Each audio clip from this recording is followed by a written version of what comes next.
Na aula de hoje, eu vou falar sobre cargas elétricas. A carga elétrica é uma propriedade das partículas elementares que compõem o átomo. Lembrando que o átomo é formado por prótons, nêutrons e elétrons. Prótons com carga positiva, nêutrons não têm carga e os elétrons de carga negativa. O átomo neutro, o número de elétrons é igual ao de prótons, ficando assim eletricamente neutro. Portanto, a carga elétrica total do átomo é zero. Em certas condições, o átomo pode ganhar ou perder elétrons, deixando de ser neutro. Quando o átomo neutro ganha um elétron, ele fica com carga total negativa. Quando o átomo neutro perde um elétron, fica com carga positiva, já que passa a ter um próton a mais que o número total de elétrons. Princípio da atração e da repulsão das cargas elétricas. Cargas elétricas de mesmo sinal, positiva e positiva, negativa e negativa, se repelem, afastam uma da outra, e cargas de sinais contrários, positivo e negativo, se atraem.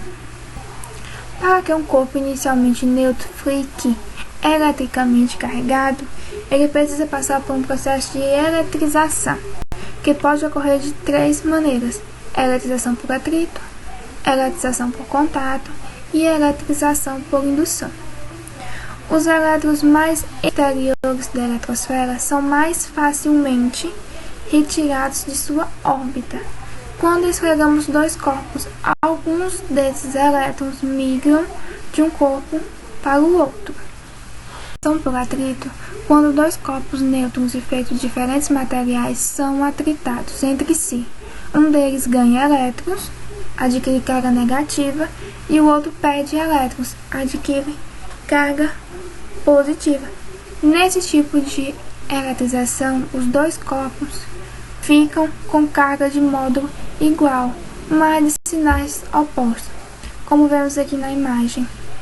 O vidro e a seda antes do atrito.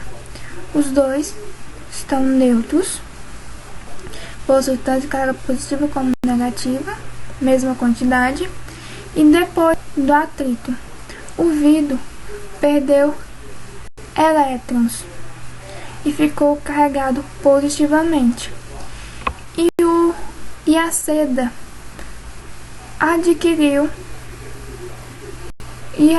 ganhou elétrons, ficando carregado negativamente. O mesmo acontece quando a gente esfrega a caneta na flanela. Quando esfregamos os dois materiais, um deles doa elétron para o outro.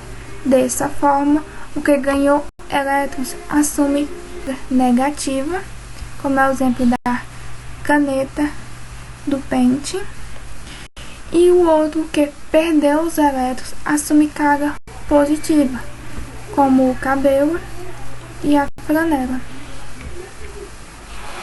O contato ocorre quando dois corpos condutores, estando um deles eletrizado e o outro neutro, são colocados em contato, e a carga elétrica é redistribuída entre os dois, estabelecendo equilíbrio eletrostático.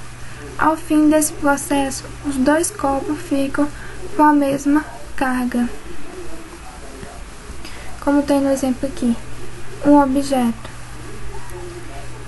carregado, um objeto eletrizado, e o outro neutro. O pente e a caneta que foram eletrizados anteriormente estão cheios de elétrons. Quando entram em contato com outro material neutro, como o papel, serão atraídos para equilibrar a energia. A caneta ou pente passa os elétrons para o papel. Quando um corpo neutro é colocado próximo de um corpo eletrizado, sem que haja contato entre eles. corpo neutro se eletriza. Esse fenômeno é chamado de indução eletrostática. Veja no esquema a seguir como se eletriza um corpo por indução.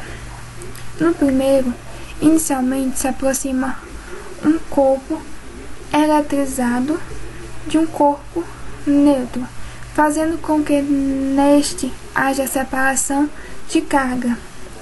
As cargas iguais se repelem e a diferente se atrai. A positiva com a negativa se atrai e a positiva com a positiva se repelem. Por isso a separação. Em seguida, conecta-se um condutor ao corpo neutro, ligando-o à Terra, fazendo com que uma parte do condutor seja neutralizado. Por fim, desconecta-se o corpo da Terra e ele fica eletrizado com a mesma carga, porém com sinais opostos. A carga do corpo usado para indução, a separação de carga. O corpo que antes era neutro passou a ser carregado negativamente e o que era carregado positivamente permaneceu. Isolantes e condutores elétricos. Isolantes são materiais que oferecem uma alta resistência e dificultam a passagem da corrente elétrica. São muito usados para impedir a passagem ou para evitar a fuga da corrente elétrica em um cabo condutor. Exemplos: cerâmica, vidro, borracha, plástico, óleo, gases não ionizados, isopor, madeira, acrílico, entre outros. Os condutores são materiais que oferecem uma baixa resistência elétrica e possibilitam com facilidade a passagem da corrente elétrica ao si. Exemplo: são os gases ionizados, metais como ferro, cobre, alumínio, entre outros, corpo humano, o ar úmido, o solo, são condutores de eletricidade. Eletricidade é o movimento ocorrido dos elétrons entre dois pontos de alguns materiais. Cargas de sinais opostos se atraem e cargas de sinais iguais se repelem.